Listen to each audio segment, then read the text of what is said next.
Hi, Winning Women. I have been searching for a day that would be great for us to go live, and I think it's possibly a Tuesday.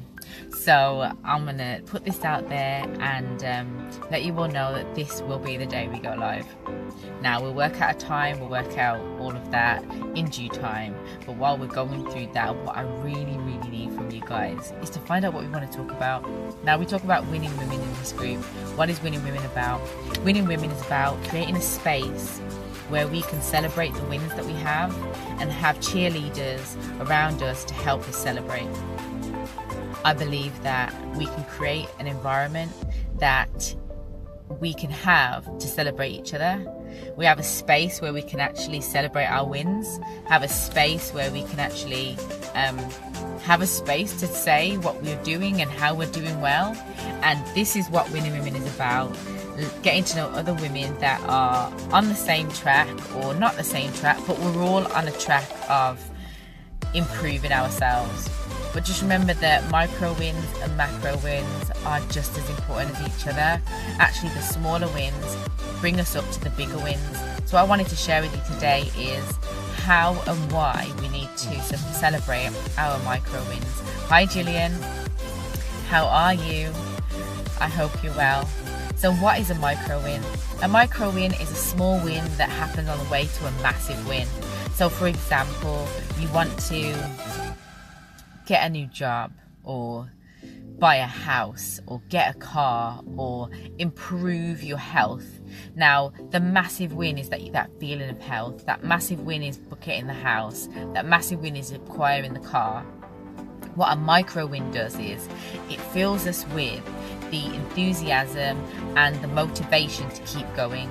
So if we've got a massive win, which for example the house would take us a few years to get, how do we stay motivated in that time? We stay motivated by recognizing that the smaller wins along the way are just as important, if not more important. So for example, finding the house that you want to buy is a goal within that massive win. Getting a mortgage, saving a deposit, looking at furnishings, all of these things come in the way of getting that massive goal reached. Getting the car, what car do you want? Where does it need to come to? What is your budget? What do you need to save? All of these will create smaller goals for us to move towards so you can get to the massive goal. So why do we celebrate our smaller wins, which are micro wins, as well as our macro wins? Because celebrating breeds excitement. It sustains that excitement. It gives us a bit more to work towards. It makes us excited. And celebrating is contagious. Who doesn't want to have a congratulations when something good happens? I know I definitely do. So this is a good way for us to have something we can look forward to. But sometimes the massive goal is so far away that it seems so distant from the celebration we're going to have. So the things, for example, you'll celebrate while getting the car. I'll celebrate that we found the car. We celebrate that we've raised the money, or that while we're raising the money, that if I decide that I'm going to save £100 a month for this car, you celebrate, you know what, I did it. I did that £100. I did it for 5 months. I've done it for 6 months. Look at the account. Looking at the account will be excitement enough. But definitely go out and celebrate. Go and have a drink with your friends, or watch a movie at home, or have a moment to yourself. But definitely take the time out to express gratitude for that moment. And then the massive win comes, and actually it's amazing because you've become somebody on the way there. So they say achieving a goal isn't necessarily just achieving the goal, it's who you become on the way to achieving the goal. And who have you become by achieving the car, achieving the house? Actually, you've become really savvy in getting a mortgage. You've become really great at setting goals of savings and actually doing it. So you know that those skills are transferable, and actually one, you could probably help someone else find a mortgage or find a house or know what to do. That's a skill in your skill box. You can also save for something else. You know that your willpower will allow you to save for that second thing. So all these are wins because you've acquired a skill that now can be transferred, taught and used again. And that is amazing because that has built something in you that was never there before. So this is before the goal's even achieved. Isn't that amazing? Have you ever thought that part of getting the goal is the things that you acquire or the person you become on the way? Getting a new wardrobe. I wanted a new wardrobe. I wanted to wear different types of clothes. Shirts were me.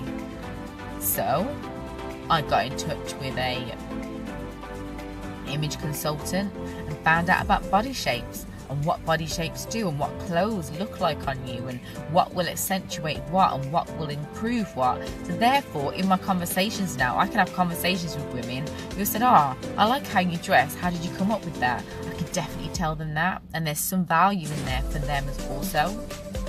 What else have I acquired? Getting the car that I want. Just the whole putting the vision board together, believing that it was for me. All of that was amazing. So all of that can be taught again.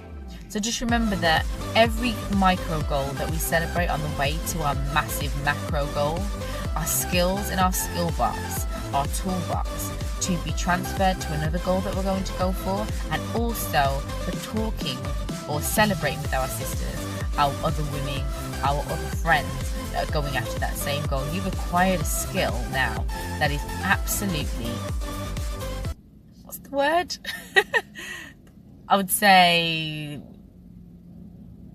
something along the lines of, doesn't have a price. It's good. It's good.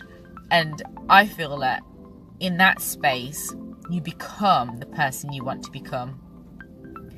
So, some stats for you.